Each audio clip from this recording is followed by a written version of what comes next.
আজ আপনাদের সম্মুখে হাজির হলাম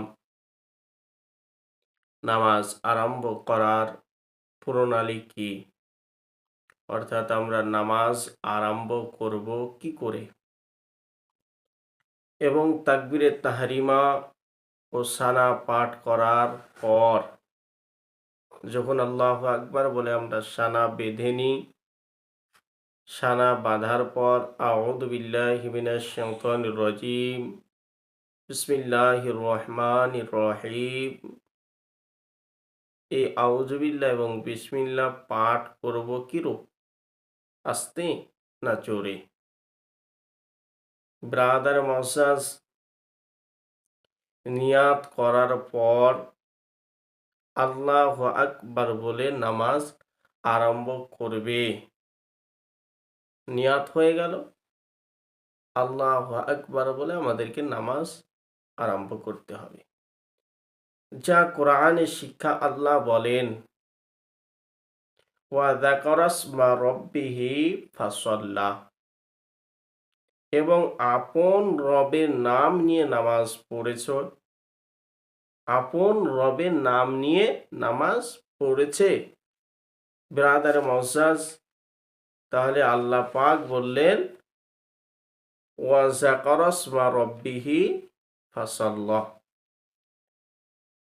এই আয়াত দ্বারা ইহাই বোঝা গেল যে আল্লাহু আকবার বলে নামাজ আরম্ভ করতে হবে। আল্লাহু আকবার বলে আমাদেরকে নামাজ আরম্ভ করতে হবে।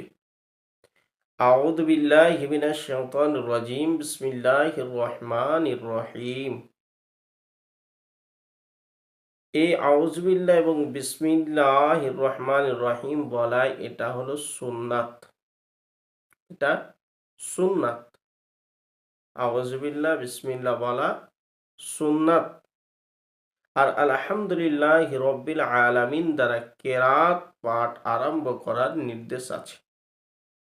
আলহামদুলিল্লাহি রাব্বিল আলামিন বলে কেরাত পাঠ করা আরম্ভ করার নির্দেশ আছে বুখারী শরীফে। আসুন বুখারী শরীফ ১ নম্বর খণ্ড, পৃষ্ঠা নম্বর ১০২, আজানের অধ্যায় তাকবীরের পর কি বলবে তার বর্ণনা। হাদিস নম্বর ৭৪৩। ৭৪৩-এর ভিতরেই উল্লেখ আছে আন আনাসিন আন্নান নবিয়্যি সাল্লাল্লাহু তাআলা আলাইহি ওয়াসাল্লাম ওয়া আবা বকরিন ওয়া উমর কানু ইফতাতিহুনা আস-সালাতা বিলহামদুলিল্লাহি রাব্বিল আলামিন। এই হাদিসটি হাদিস নম্বর ৭৪৩, মনে রাখবেন। হযরতে আনাস রাদিয়াল্লাহু তাআলা আনহু বলেন যে রাসূলুল্লাহ সাল্লাল্লাহু আলাইহি ওয়াসাল্লাম আর হযরতে আবু বকর সিদ্দিক ও হযরতে উমর ফারুক রাদিয়াল্লাহু তাআলা আনহুমা নামাজে কিরাত আরম্ভ করতেন আলহামদুলিল্লাহি রাব্বিল আলামিন দ্বারা।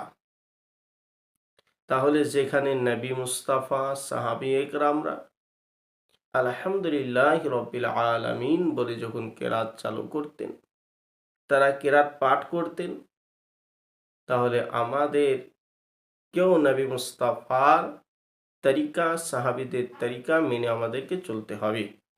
নামাজ শুরু হয়ে যায় তাকবীর দিয়ে। তাকবীর তাহরিমার পর দুনিয়ার সব কিছুই একজন নামাজির জন্য হারাম হয়ে যায়।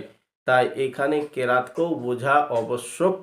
অতএব আপনাকে আমাকে আল্লাহর রাসূল তার সাহাবীদের পথ ও মতকে বেছে নিতে হবে। তারা যেই পথে চলেছে আমাদেরকে সেই পথে চলতে হবে।